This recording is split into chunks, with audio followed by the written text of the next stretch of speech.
마태복음 13장의 세 번째 강화를 통해서 천국이 과연 어떤 곳이고 어떤 사람들이 들어가는가, 여기에 대해서 자세히 말씀해 주셨습니다.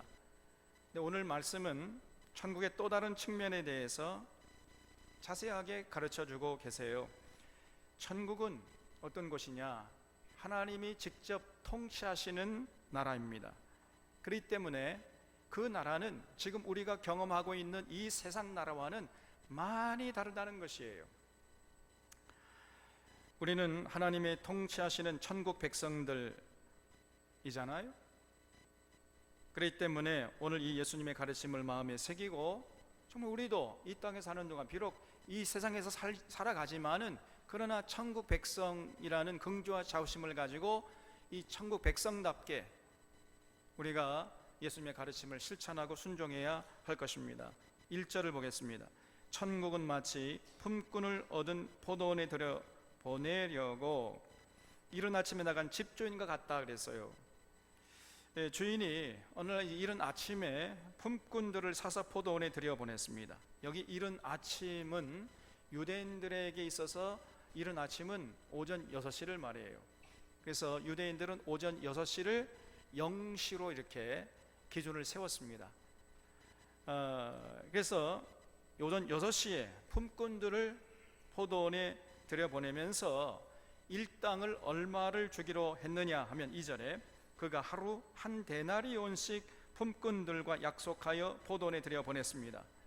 한 데나리온을 주겠다 이 약속한 거죠. 3절에 또 제3시에 나가보니 장터에 놀고 서 있는 사람들이 또 있는지라 그들에게 이르되 너희도 포도원에 들어가라 내가 너희에게 상당하게 주리라 하니 그들이 가고 그랬죠.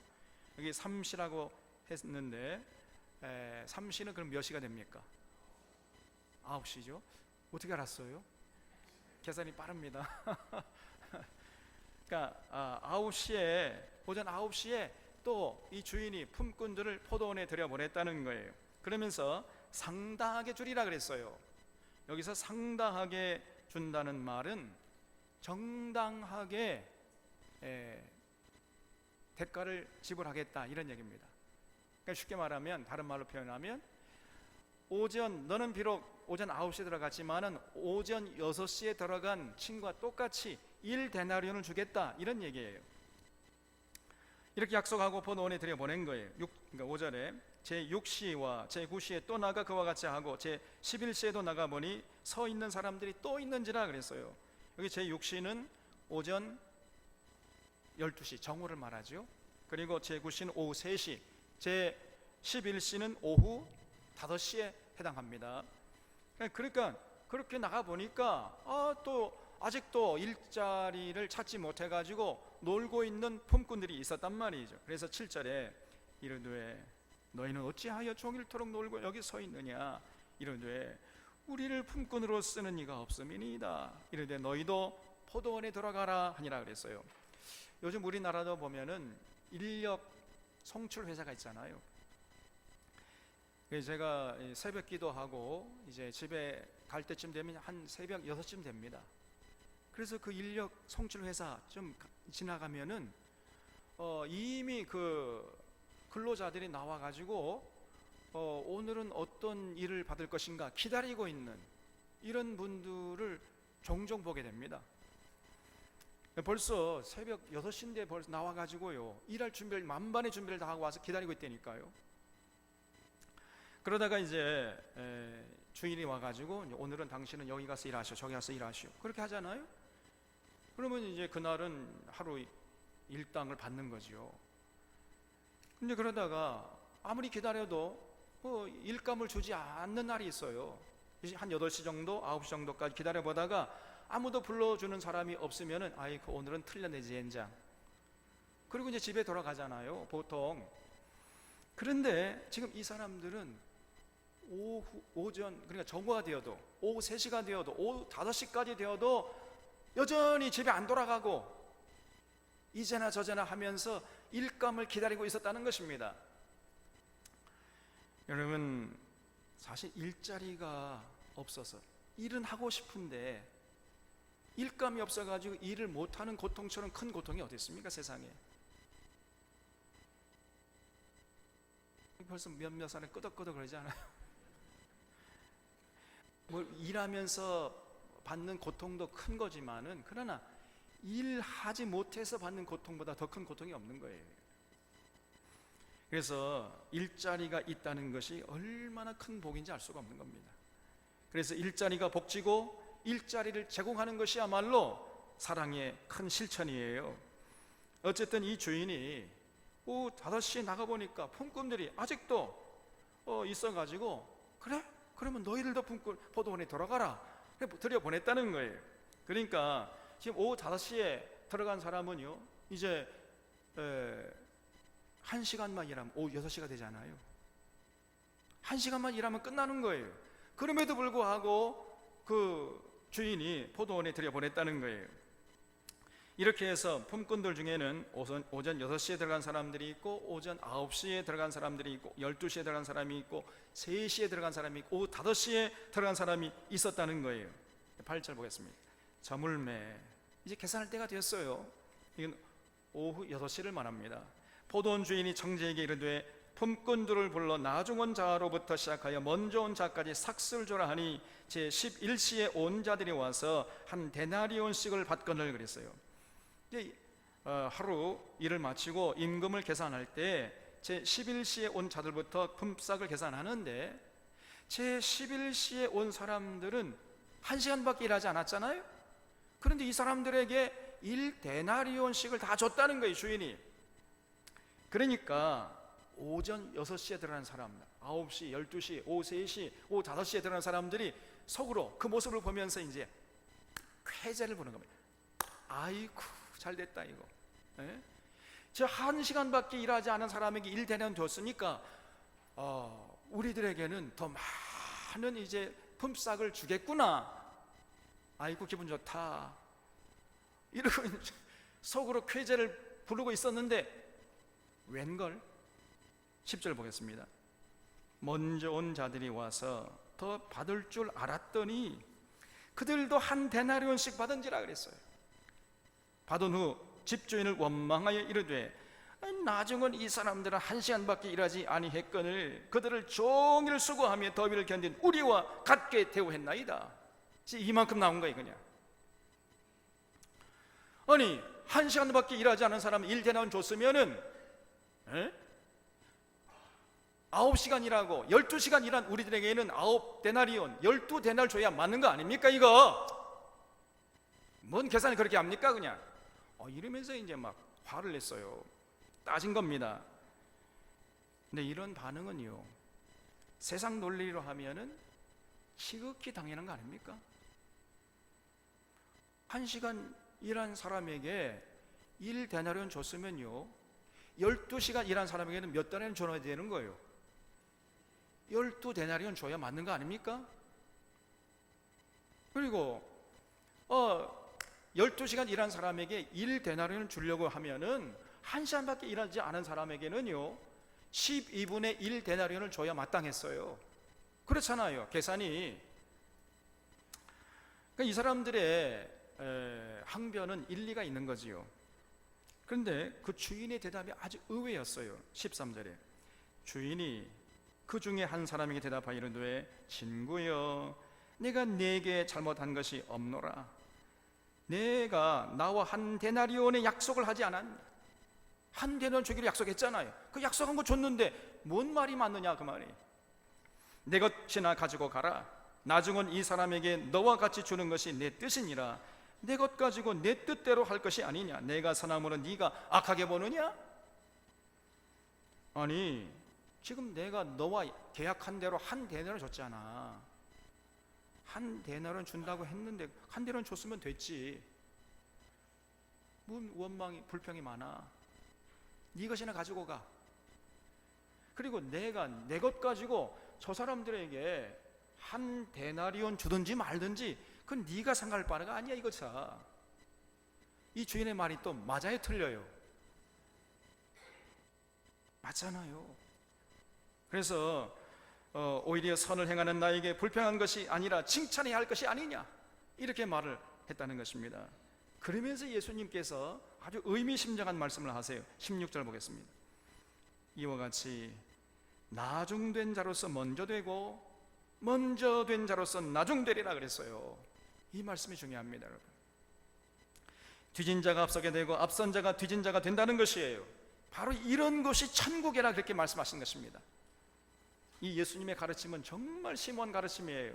우리가 마음속에 깊이 깊이 새겨야 됩니다. 이게 도대체 무슨 말이냐 말이에요. 여러분, 포도원에 오후 5시에 들어간 사람들은 노동의 대가보다도 더 많은 돈을 받았잖아요. 그 돈은 노동의 대가로 주어진 것이 아니었습니다. 그 주인의 자비로운 마음 때문에 1데나리온을 받을 수 있었지, 실제로 그들은 12분의 1 데나리온만 받았어도 할 말이 없었어요. 그러면 주인이 굳이 1시간밖에 일하지 않은 사람에게 1데나리온을 준 이유가 뭡니까? 1데나리온이라는 것은 노동자, 근로자의 하루 품삯이었기 때문이에요. 다시 말씀드려서 1데나리온을 받지 않으면 집에 돌아가서 아내와 가족들, 자녀들과 함께 먹고 살아갈 수가 없었던 거예요. 쉽게 말하면 1데나리온은 최저 생계비였던 거예요. 최저 생계비. 비록 이 1시간밖에 일하지 않았지만은 이 사람에게 최저 생계비를 주지 않으면은 이 사람은 굶을 거 아니냐. 그러니까 1시간밖에 일하지 않았어도 1데나리온 주는 것이, 그것이 내 뜻이다. 내 것 가지고 내가 주는데 네가 무슨 말이 많으냐. 너는 네 것이나 가지고 가. 이런 얘기예요. 그러므로 그들이 받은 돈은 노동의 대가로 주어진 것이 아니고 주인의 긍휼과 자비하심 때문이었던 거예요.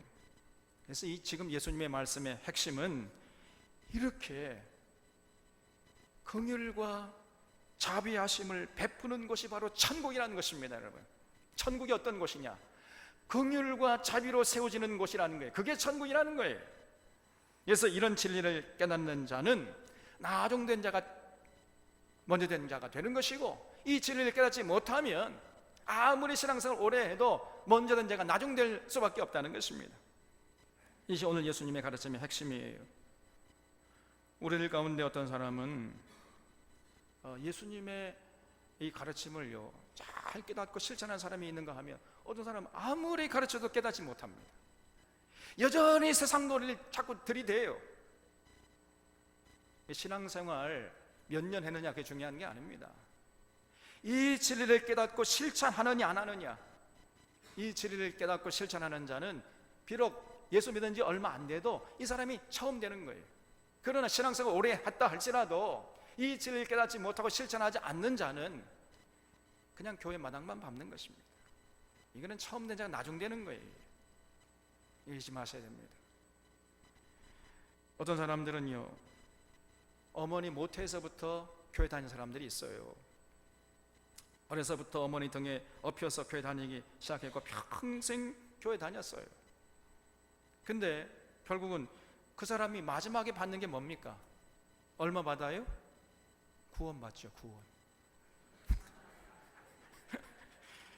그런데 예수님께서 십자가에 못 박혀 돌아가실 때 그 예수님 좌우편에 달린 그 강도 중에 하나가 구원받았죠. 그날 예수 믿었잖아요. 그날 예수 믿었는데 이 사람이 받은 거 얼마예요? 똑같이 구원받았어요. 이 사람은 너는 오늘 믿었기 때문에 5원 받은 게 아니라 너 구원받았어. 너 똑같잖아요. 그래서 여러분, 나는 평생 믿었는데 구원받고, 저 사람은 오늘 하루 믿었는데 이 사람도 구원받아? 그럴 수 없습니다. 이렇게 따질 수 있어요, 없어요? 없는 것입니다, 여러분. 그러므로 절대적으로 필요한 것들은 먼저 믿었다고 더 주는 것도 아니고 나중 믿었다고 덜 주는 것도 아니라는 것입니다, 여러분. 이것이, 이런 원리가 적용되는 것이 천국이라는 것이에요, 여러분. 그래서 이런 예수님의 행동을 가지고 공평의 잣대로 자꾸 들이대면서 시비하면은 안 된다는 것입니다. 그런 사람은 아직도 뭘 모르고 있는 것이, 한참 모르고 있는 거예요, 그냥. 그래서 에베소서 2장 8절에서 너희가 그 은혜를 인하여 믿음으로 말미암아 구원을 얻었나니 이것이 너에게서 난 것이 아니요 하나님의 선물이라. 행위에서 난 것이 아니니 이는 누구든지 자랑치 못하게 하려 함이니라 그랬어요. 이처럼 우리가 천국을 누리게 된 것은 하나님의 긍휼과 자비하심 때문이에요. 바꿔 말하면 천국은 긍휼과 자비하심으로 세워지는 나라임을 잊지 말라는 것입니다. 여러분, 사랑하는 교우 여러분, 교회는요 천국을 누리고 전파하는 공동체 아닙니까? 다 동의하시죠? 교회가 천국의 전조, 조금 어려운 말이에요. 천국의 그림자, 천국을 미리 맛보는 곳이에요. 선험하는 곳. 이런 면에서 오늘 우리는 이 예수님의 가르침을 우리의 삶의 모든 영역에서 적용하고 실천할 수 있어야 하는 것입니다. 돌아보면 하나님 앞에서 우리 모두는 그저 포도원의 11시에 들어간 자들과 똑같아요.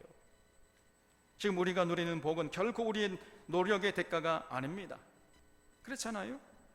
우리가 이 우주 만물을 창조하신 여호와 하나님을 아버지라고 부를 수 있는 것은 우리 때문에, 우리가 뭐 잘나서 그렇습니까? 우리가 이 땅에 사는 동안 하나님의 자녀로 긍휼과 자부심을 가지고 살게 된 것이 우리의 능력 때문이에요? 아니잖아요. 우리가 무엇이 참이고 무엇이 거짓인지 분명히 분별할 수 있게 된 것, 우리의 지혜 때문에 가능한 것입니까? 아니지 않습니까? 이 땅에서 하나님의 통치를 받는 천국 백성으로 살게 된 것, 이렇게 풍성한 복을 누리게 된 것은 결코 우리의 수고의 대가가 아니에요. 우리는 때로 하나님 마음을 아프게 하고 다시금 예수님을 십자가에 못 박는 짓을 서슴지 않는 이런 짓을 하면서 살아온 자들 아닙니까? 우리가. 그럼에도 불구하고 하나님께서 우리를 용서하시고 용납하시고 품에 안아 주셨습니다. 우리의 일한 대로, 다시 말해서 우리가 살아온 대로 만약에 하나님이 우리를 계산했더라면은요, 우리는 결코 천국에 들어갈 수 없는 자들이에요. 결코 이 자리에 앉아 있을 수가 없고, 어떻게 우주 만물 창조한 하나님을 아버지라 부를 수 있습니까? 엄감생심이에요. 그는 절대로 우리는 천국을 누릴 수 없었을 것이고 들어갈 수 없었을 것입니다. 우리가 천국을 소유하게 된 것은 전적으로 하나님의 은혜예요. 하나님의 자비하신 선물이에요. 그러므로 우리는 하나님 앞에서 겸손할 수밖에 없는 것이고 감사하지 않을 수가 없는 거예요. 그럼에도 불구하고 자신이 누리는 모든 것들이 자신의 수고의 대가라고 생각하는 자들이 많아요. 이들은 자신들이 누리는 모든 것들을 자신의 노력의 대가다, 자신이 노력으로 성취했다, 이렇게 생각하는 겁니다. 천국도 자신의 어떤 의로운 삶을 통해서 들어갈 수 있다고 확신하는 거예요. 미안하지만 이런 사람들은요, 천국에 설 자리가 없습니다.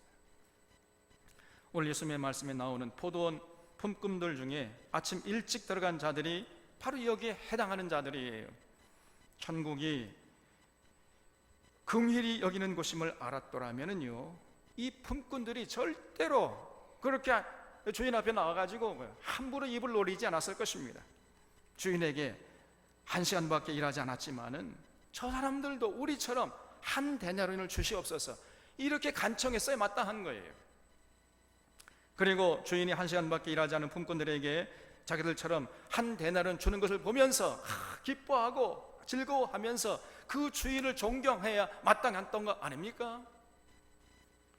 그러나 저들은 그렇게 하질 않았어요.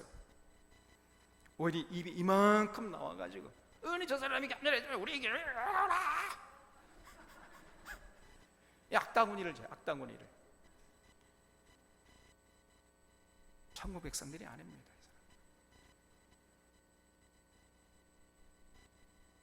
그러므로 그들은 천국에서 나중되는 거예요. 천국은 긍휼히 여기는 곳이요 자비를 베푸는 곳입니다. 거기에 천국이 있어요. 거기에 천국이 세워지는 것입니다. 사랑으로 서로의 행복을 위해 섬기는 곳에 천국이 임하는 것입니다. 저들도 우리들처럼 먹고 살 수 있도록 해주십시오. 이렇게 마음 먹고 서로 돌봐주면서 긍휼히 여기는 사람의 마음속에 천국이 임하는 줄로 믿으시기 바랍니다. 여러분, 천국은 그런 자들의 것이에요. 다른 사람들은 굶어 죽든지 말든지 관심 없고 그저 내 삶 잘 되고 나만 잘 먹고 잘 살면 그 장땡이다. 이런 사람은요 절대로 천국을 맛볼 수가 없고 들어갈 수 없습니다. 어렵고 힘든 사람을 보면 마음이, 우리 전라도 말로 짜, 그런 마음의 소유자에게 천국이 임하는 거예요.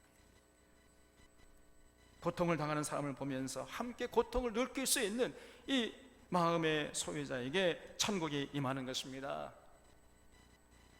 세월호 유가족들을 보면 눈물이 앞을 가리는 그런 사람의 마음속에 천국이 임하는 거예요. 몇 년 전에 세월호 사건의 원인을 규명해 달라고 하면서 그 유가족들이 금식하고 있어요. 단식 투쟁했잖아요. 그러니까 이제 그 앞에서 말이죠, 지금 며칠 굶고 있는 그 사람들 앞에서 짜장면, 짬뽕, 그 다음에 피자, 콜라 이런 것들을 시켜가지고 그 앞에서 그냥 마음껏 먹고 맛있다, 아멘 할렐루야 이러면서 폭식 투쟁하는 사람들이 있었어요. 그것들은 사람들이 아닙니다. 그것들은 살아있으나 이미 죽은 자들이에요. 헛개비들입니다. 이런 사람들은 절대로 천국 백성이 될 수가 없어요. 아무리 교회 오래 다닌다 할지라도 처음 된 자들이 나중되는 것입니다. 이들이 갈 곳은요 이미 정해져 있습니다. 저들은 지옥의 안방을 예약한 사람들이, 아무리 뭐 저들이 예수 믿는다고 하지만은 예수 믿는 게 아닙니다. 또 눈을 크게 뜨고 국가와 국가의 관계 속에서도 살펴보면은요, 지금 일본의 아베 정권이 얼마나 사악한 짓을 하는지를 우리가 알 수 있잖아요.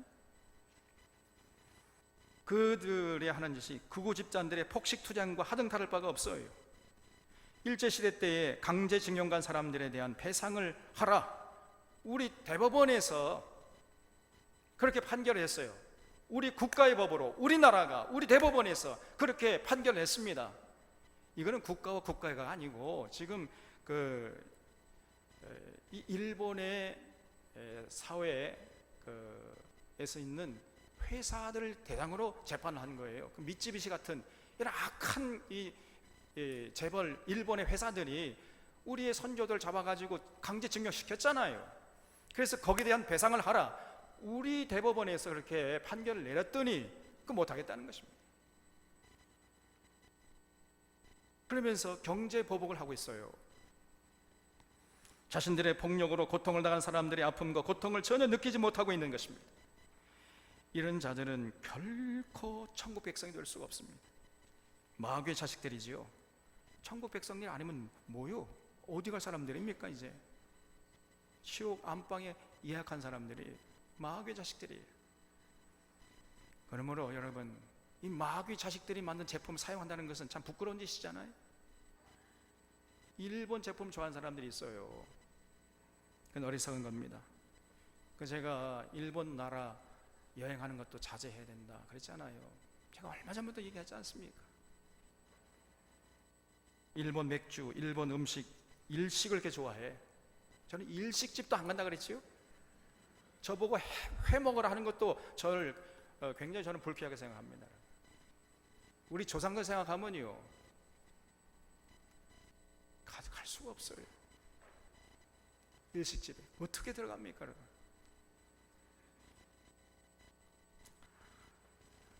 그런 마음의 소유자, 짠하게 여기는 그 자들 마음속에 천국이 피어나는 것이.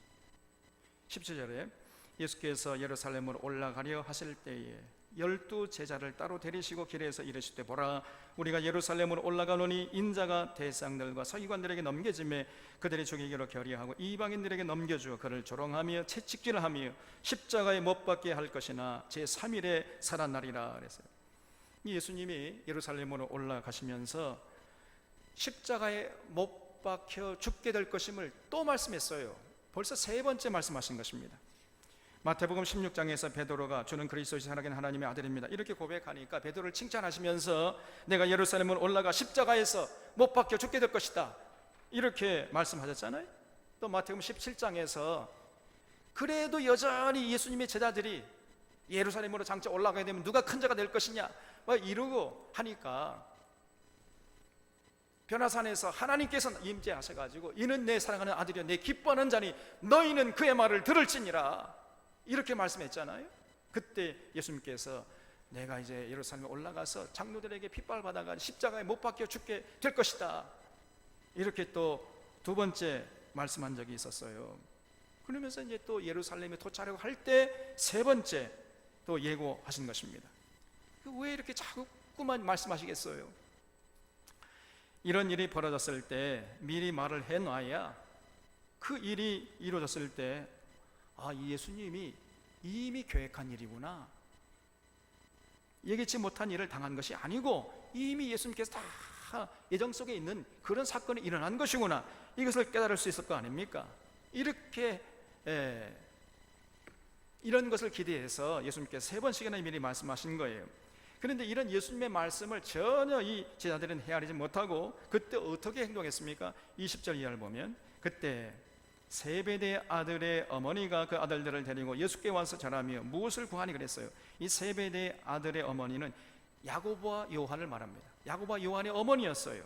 그 야고보와 요한의 어머니가 예수님께 와가지고 요구한 것이 뭐예요? 21절에 예수께서 이르시되 무엇을 원하느냐 이르되 나의 이 두 아들을 주의 나라에서 하나는 주의 우편에 하나는 주의 좌편에 앉게 하옵소서, 이렇게 부탁을 했어요. 무슨 말이죠? 예수님 이제 예루살렘에 올라가시면 예수님이 로마 군대를 물리치고 왕이 될 거 아닙니까? 왕. 그러면 제 두 아들 하나는 우편에 하나는 좌편에 하나는 좌의정 하나는 우의정 되게 해 주세요. 네, 이렇게 나온 거죠. 쉽게 말하면요, 자리를 청탁한 겁니다. 이런 모습을 보고 제자들이요 어떻게 반응했습니까? 24절 보면 열 제자가 듣고 그 두 형제에 대하여 분이 여기걸 그랬어요. 주셔보세요. 분이 여겼다. 아이쿠 이거 우리가 선수를 놓쳤구나 이거. 이를 어쩌면 좋지? 내가 먼저 선수를 쳐가지고 청탁을 했어야 했는데, 이러면서 분이 여겼다는 거예요. 지금 예수님은 예루살렘으로 올라가면 이제 십자가에 못 박혀 죽게 될 것인데 이렇게 세 번씩이나 거듭해서 예언을 했는데 전혀 알아듣지 못하고 여전히 저들은요 예루살렘에 장차 올라가게 되면 누가 큰 자가 될 것이냐, 누가 더 높은 자리를 차지할 것이냐, 여기에 그렇게 관심이 많았다니까요.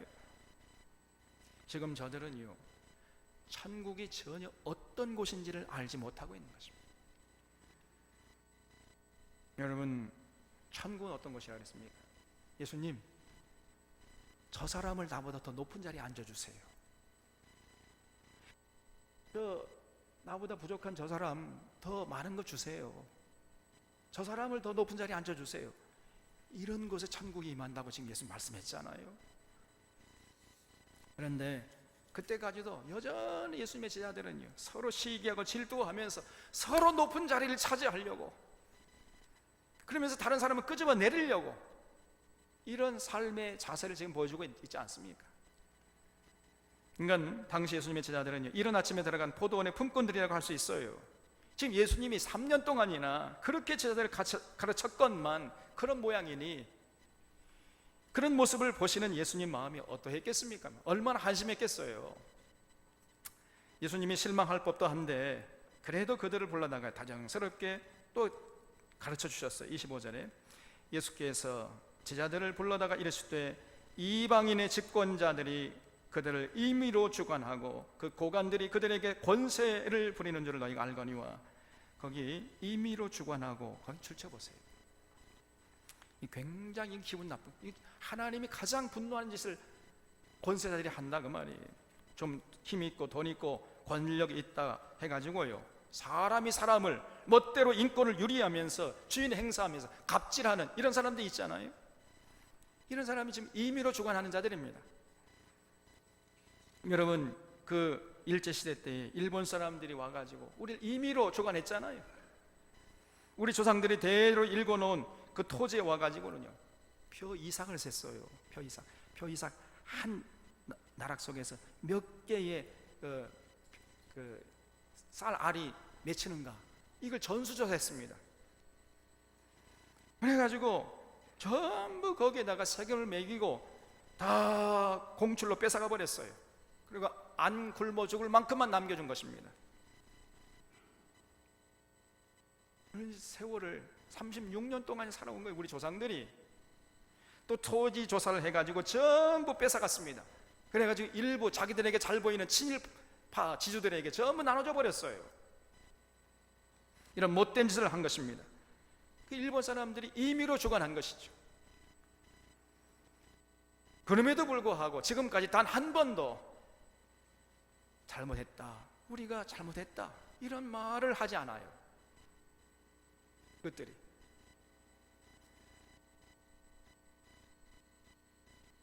이 세상 권력자들의 모습입니다. 또 전두환 군사 독재 시절에도 그 권력자들이 임의로 주관했잖아요. 얼마나 많은 사람들을 명분을 내세워가 인권을 유린하고 탄압했습니까? 그 공정사회 실현, 정의구현한다, 그리고 사회 질서를 잡는다 그래가지고 당시에요 삼청교육대를 만들었습니다. 이 전두환이가요 대학 설립자예요.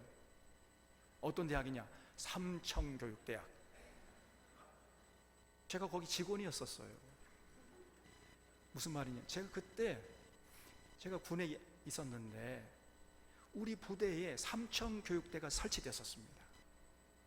그래가지고 수많은 사람들이 어느 날 갑자기 잡혀오는 거예요. 그냥 아무 재판이고 뭐가 없습니다. 그냥 사회 질서를 유지하겠다 이러한 명분을 내서 가지고 아무나 잡아가는 거예요. 아무나. 그래가지고 그 군대에 쳐넣어요. 아침부터 뭘 했느냐? 밤늦게까지 봉체조 시키네. 봉체조. 제가 거기 교관이었다니까요. 여러분 저를 함부로 보지 말라 그랬잖아요. 불무리 부대 제 26사단 공병대대. 얼마나 못된 짓을 했습니까 여러분? 이 권력자들이 임의로 주관하는 거예요. 이 하나님이 가장 분노하는 짓입니다 여러분. 어떻게 사람이 사람을 임의로 주관합니까 여러분? 하나님도 임의로 주관하지 않아요. 절대로. 사람이 조금 자기가 좀 힘이 있고 좀 돈이 있다 해가지고 함부로 사람 임의로 주관하는 이런 짓은 하나님이 분노하시는 거예요. 근데 세상 사람 다 그래요. 그러나 너희는 그렇게 해서는 안 된다는 것입니다. 26절에 너희 중에는 그렇지 않아야 하나니 너희 중에 누구든지 크고자 하는 자는 너희를 섬기는 자가 되고 너희 중에 누구든지 으뜸이 되고자 하는 자는 너희의 종이 되어야 하리라. 인자가 온 것은 섬기름을 받으려 함이 아니라 도리어 섬기려 하고 자기 목숨을 많은 사람의 대속물로 주려 함이니라 그랬어요. 세상 나라는요 높은 자들이 세도 부리고 백성도 우리에 군림하지만은 천국은 결코 그런 것이 아니라는 것입니다. 천국은요 오히려 높은 자가 섬기는 것이. 그러므로 정말로 천국에서 큰 자, 으뜸이 되고 싶으면 이 땅에 사는 동안 섬기는 자가 되라 이런 얘기지요. 많은 사람이 종이 되어야 한다는 것입니다. 으뜸이 되고자 하는 자는 종이 되어야 하리라. 이 예수님의 말씀은요 그야말로 황금률이에요. 황금률. 황금에 새겨야 할 귀한 교훈인 줄로 믿습니다 여러분. 거기 줄 서보세요. 으뜸이 되고자 하는 자는 종이 되어야 하리라. 여러분 진실로 천국에서 큰 자가 되길 원하십니까? 그럼 이 땅에 사는 동안 많은 사람들의 종이 되십시오. 아멘이시죠? 천국이 그런 것이고 그런 자들이 천국의 주인공이 되는 것이에요.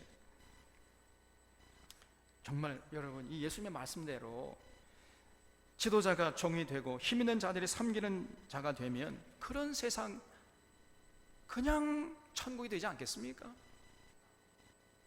그렇잖아요.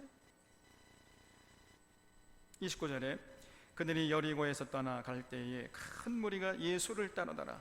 맹인 두 사람이 길가에 앉았다가 예수께서 지나가신다 함을 듣고 소리질러 이르되 주여 우리를 불쌍히 여기소서 다윗의 자손이여 하니 무리가 꾸짖어 잠잠하라 하되 더욱 소리질러 이르되 주여 우리를 불쌍히 여기소서 다윗의 자손이여 하는지라.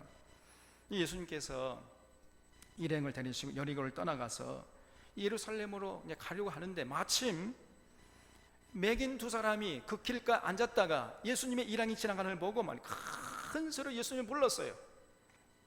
다윗의 자손이야 우리를 불쌍히 여기소서.